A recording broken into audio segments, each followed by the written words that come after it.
Big Questions with the Dead Milkmen.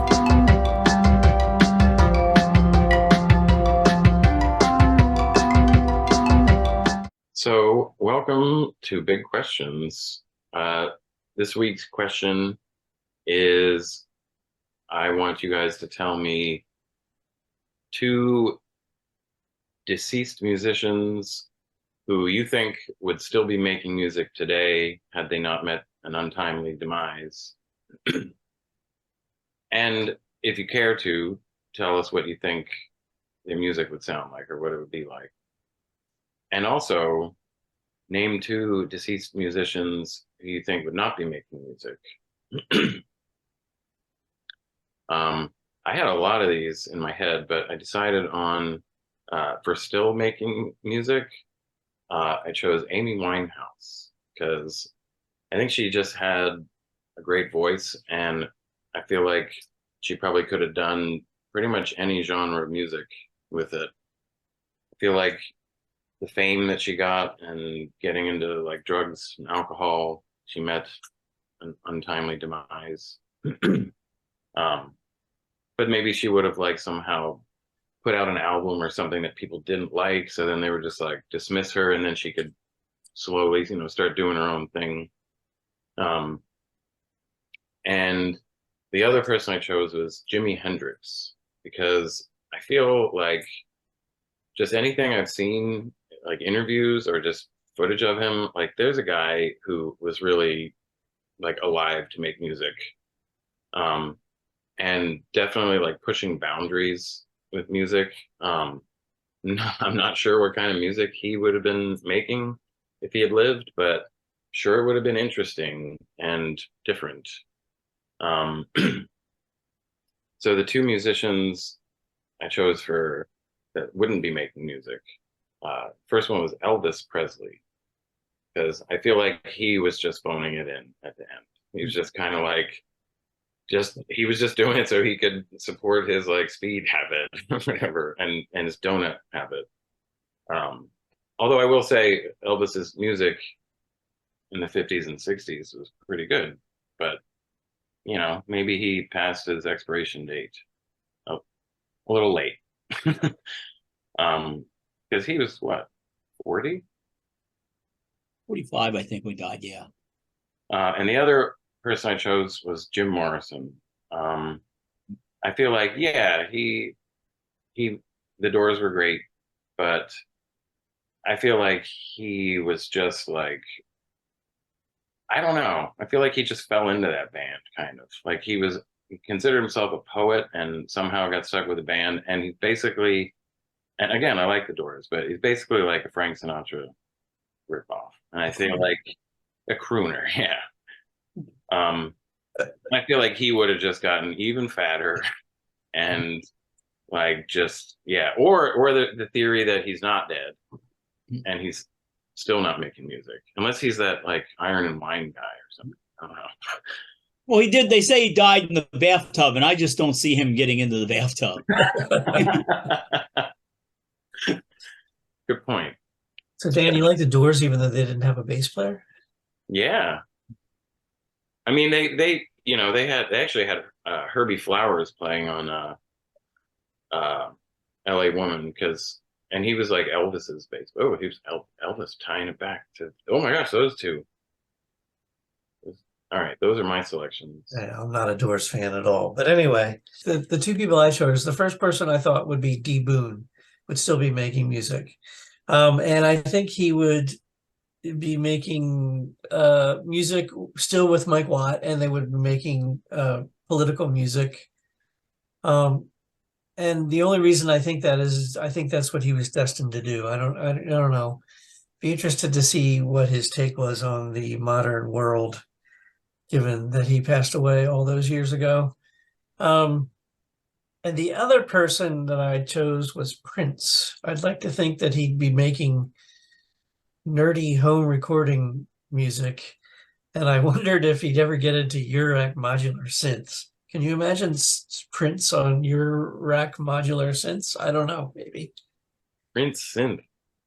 Yeah, I think he had some synth setups. Well, he used. He had a lot of stuff in there. He Yeah. certainly used synthesizers, but I'm just wondering if he'd get into like the modular stuff, which has become more popular within the last 10 years or so. But anyway, so those are the two people.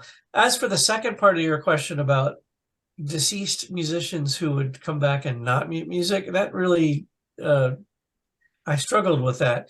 And instead, I found a website which it was about musicians who quit music and completely changed their careers. For example, here are 5. MC Hammer has devoted his life to Christian ministry since 1997. I mean, he was pretty darn big there for a while. Vanilla Ice now spends most of his time flipping houses. I think he's got a very popular TV show on like the Home Channel or something. Terminator X is a member of the group from Public Enemy. He retired from music and runs an ostrich stud farm in North Carolina. What? That's the website. I'll give you a link to the website that claims. I didn't see that one coming. And Bill Berry, the drummer from REM, left music in 1997. He did have a brain aneurysm and some health issues, and he decided to get out of the music biz. And he's just become like a hay farmer in Georgia. Hay farmer. And the other drummer that I'm going to mention is Terry Chimes. He was the Clash drummer on their first record. He left music, and he's been a chiropractor since 1994. So there you go. So these are musicians that left the music biz to pursue other careers. No, that's cool. That's kind of in a similar vein I was thinking, so that works. Yeah. There's never any lateral movement in rock and roll. It's, you know what I'm saying? Like, you know, when it's like record company executives, they always used to go from one record company to another. Like they used to never go and, you know, work with blow torches or stuff. So who is next? You. Okay, good. All right. Well, okay. I have 2 rules for this. One, first, I decided no famous people or people that everybody kind of knows. You people don't need me to tell you about Michael Jackson or Tom Petty. And if you're sitting there going, Michael Jackson and Tom Petty are dead, don't Google David Bowie. All right, just let it go. Also, none of my deceased friends, because if they come back from the dead, they're going to come back wrong because we buried them in a pet cemetery. So here is my first suggestion, and folks, you're going to want to look up the 2 people I'm mentioning, and you're going to want to look up their music. See, that's what I do. I tell you things you don't know, and then you go, now I know something. This is Peter Michalek as the first person. If you've never heard of Peter Michalek, he was the force behind, and really the one driving force behind a band called Belladonnakillz. And if you like the Dead Milkmen, you would love Belladonnakillz. Belladonnakillz were sort of a breakbeat band, like breakcore, very rhythmic and energetic and completely insane. I would recommend, first of all, their album Perverted and Proud. There's just so many great. Have you ever been to a club and you've heard somebody go, "Today my baby is gone away"? Whatever. That's that song. Okay, so that now you know. That song is actually called "Kill Belladonna." There's also a great song by them called Tribute to Drugs that I totally love. So it turns out that Peter Michalek was actually a virtuoso pianist, which makes the whole thing even weirder because you just never guess that if you heard the crazy music that he made. He passed away in October 2010. He was only 31 years old. He died, unfortunately, of an overdose. I think if he was alive today, he might be running around with one of these. I don't know. But I think he would be making incredible music, very interesting music, music that none of you would probably listen to or be aware of. But I think it would be fantastic. And I think I would be very happy if he was still alive because I loved what he was doing. And it was just so insane. So if you can, now we're going to have links to this. Please, you owe yourself this. This is what I call need to know music. It's only for those people who need to know about it. And you folks need to know about it. So we'll have some links out there. Please, you're going to want to check out Belladonnakillz. You're also going to want to check out the music of this next person. And that was Jamie Duffy. Jamie Duffy was the guitarist for, mostly live guitars. We did play on some of the records for Acumen Nation, the band that got sued by a band called Acumen. But also he was one half of DJ Acucrack, which was an outfit that I love. Very different than Belladonnakillz. Belladonnakillz is kind of fun and crazy. This is very serious, sort of grinding, dark music, but it is done so well. He had actually been one of the founding folks behind the CrackNation record label. We'll put up a link. You'll love everything on CrackNation, people. You really will. It's really good stuff. And unfortunately, he died in 2012. But the Cold Waves Festival, one of the few festivals that's really worth going to, still goes on, and it honors him, and it raises money for a lot of mental health causes. So this is really what you want to do. Jamie Duffy, you check out the DJ Acucrack stuff, you can check out the Acumen Nation stuff. It's all good. And it's a shame he's not with us today, because he was just straight up talented. He was a musician, he was a producer, he did engineering, he was just a good guy to have in the studio. So all around, what we call a Swiss Army knife of a musician. All right, so I'm a bladeless knife without a handle when it comes to music. All right, so I think this morning, as for musicians who would not be making music if they live, we all woke up this morning and saw that Jason Aldean had died.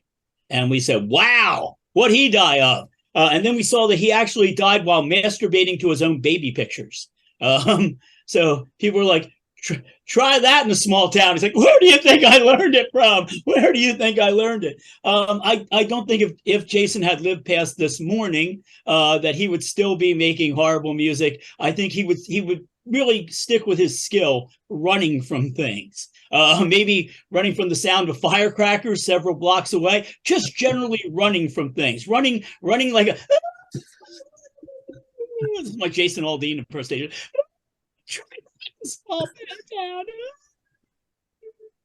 So yeah, I think I'm gonna, maybe I gotta get a whole, I should sample him for my next project and just bust on him. So that is it. So I would like to see Peter Muscalic come back. I would like to see Jamie Duffy come back. But Jason Aldean, he died jerking off those baby pictures. So what do you want? All right, Joe. For people, I'd like to resurrect, and we'll still be playing music. First is Andy Fletcher from Depeche Mode. He just died recently, so I'm pretty sure he'd still be playing music. And the type of music he'd be playing, I think, would be death metal. He loved death metal. Yeah. No, he loved death metal. Andy Fletcher loved death metal. Joe's right. It could have changed. It really did. The tone of their most recent album. Who knows? But the other guy is John Lennon. He was in the band The Beatles, and he died in 1980. He'd be 82 years old, going on 83. I think he would still be making music. Although he did have a period where he retired for a little while, but right before he died, he came back with an album, the Double Fantasy album, and then of course got shot. What kind of music? I think he would have been going through a lot of styles. He likes to keep up with the times. I think he'd be like, it'll either be techno pop with Yoko on it, or maybe ballads, light schlocky ballads. And he probably still gets some number ones here and there. As for maybe some number twos, and who knows, some top tens. As for people who would, if I think they're still alive today, not make music, Don Van Vliet, Captain Beefheart, I think Dean mentioned him in an earlier episode, would still not be making music. He had retired from music already and became a painter, and actually a quite successful one at that. And I think he would still paint. Maybe he'd be tempted to play a show at a Riot Fest or something. No, probably not. I think he'd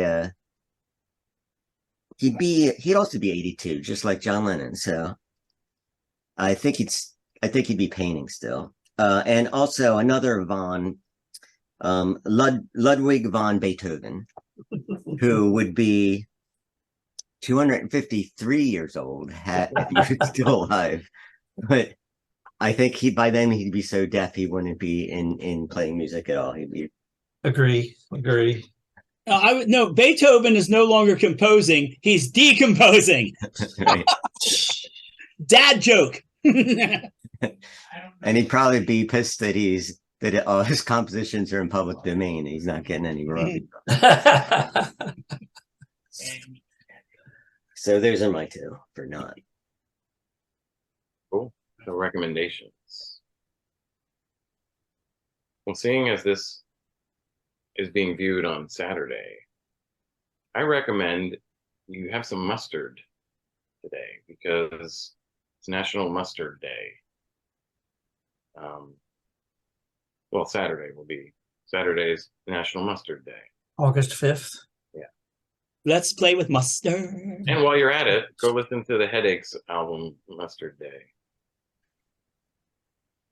We'll put a link to it. I would like to recommend a website entitled The Cube Rule of Food Identification. Let me explain. So first, people ask, are hot dog sandwiches? And by the first photo that we'll put up right now, right here, New York actually said yes. The state government of New York said they were, according to tax reasons anyway. And then someone posited that Pop-Tarts are a kind of ravioli. And we'll put a photo right here about that. And then the wars began. And in order to try and quell the wars, the sandwich alignment chart was born in order to try and bring order to the world. And you can see that here, which we're going to post here. And by the way, I fall somewhere between a hardline traditionalist and a structural neutral ingredient purist on the sandwich alignment chart. But the sandwich alignment chart didn't really solve anything, only chaos ensued. And then someone calling themselves online phosphatide, came up with the cube rule. And the cube rule is a proposed grand unified theory of food identification. And it's a theory in which you identify any food purely by the location of the structural starch. And you want to look at the slide right here. You can see the grand unified theory. Okay, check it out. So what I recommend you do is you go to this website, please read through it and make sure you go to the end because they have examples of using the grand unified theory of the cube rule to identify different types of foods. There are slides at the end that will help you identify the foods that you come across each and every day. It's cuberule.com, but we'll provide a link to that. I recommend this site. Because Charlie was just saying to me the other day, is it a hamburger or a sandwich? And I was like, He's like, what about Get him to the Cube Rules website and he'll like a determine chicken sandwich? He's like, would you put a chicken sandwich with bread? And I said, well, in West Philly they do that, but This is why we shouldn't let wasps do anything with food. Classify it, point at it, look at it. We need some pate for Constance's cotillion. God. Okay, so I'm going to recommend this week. I already recommended him, but you should have some music in your head, some new music, and that music should come from Belladonnakillz. And I would recommend either DJ Acucrack or Acumen Nation. You want to check those out. Seriously, you'll thank me for this, people.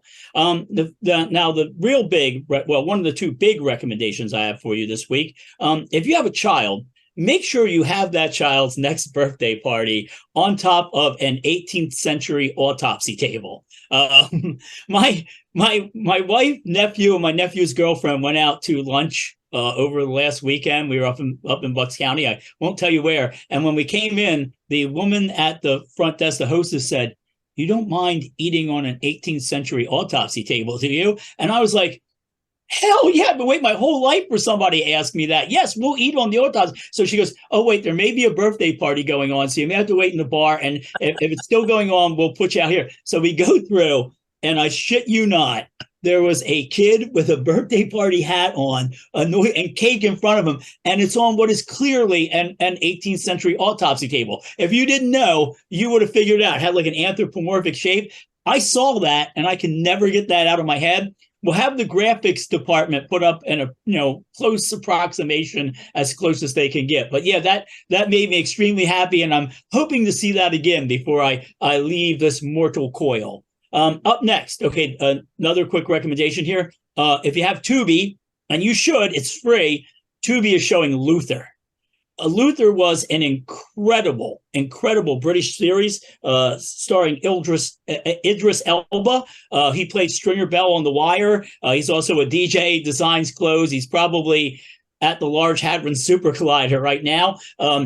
Some of you may have seen the Netflix Luther movie, which was called The Fallen Son. But go and watch for free, and it's a scary as shit show. Go watch the series, the BBC series on Tubi. Oddly enough, if you watch it, in the first season, you find out that Law and Order Special Victims Unit and Luther exist in the same universe, as apparently does The Wire, which means that, nobody ever says, hey, how comes this guy looks just like Stringer Bell? So there's an episode of Luther which features a former Doctor Who, Paul McCann. It has the son of a former Doctor Who, as John Pertwee's son, Sean Pertwee, is in there. And also, of course, Idris Elba, who was up for the part of Doctor Who and was also considered for the part of James Bond, both of which he should have gotten. He would have been great in both those roles. But really, people, do yourself a favor.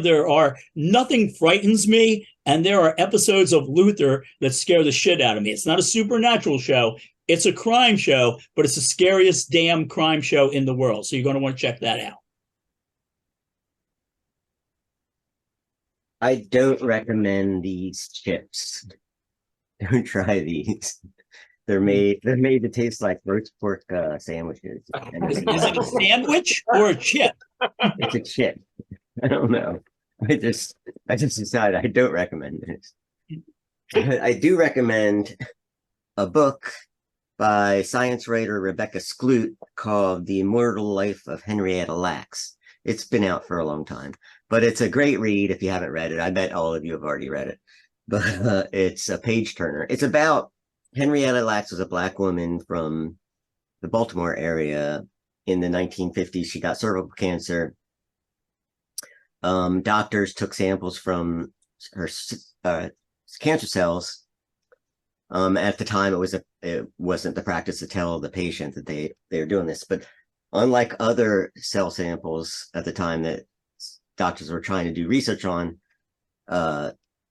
Henrietta's cells survived and kept living and kept reproducing, and they could use those to do research on cancer and other things, and they became quite valuable in the medical world. And I just saw an article today in the paper where a lawsuit that Henrietta Lacks' estate had against Johns Hopkins University was settled, and they deserve that money. But it's a really good read. You'll like it. They could just do that back in the day. If you were anywhere near like a medical clinic, we have here in Philly, we have the nerve endings of somebody. Turns out it was just a woman who was a cleaner at the place, and when she died, they just Harriet. What? Harriet. Yeah. That's Drexel University. Yeah. Go Drexel. Go Harriet. Oh. Yeah.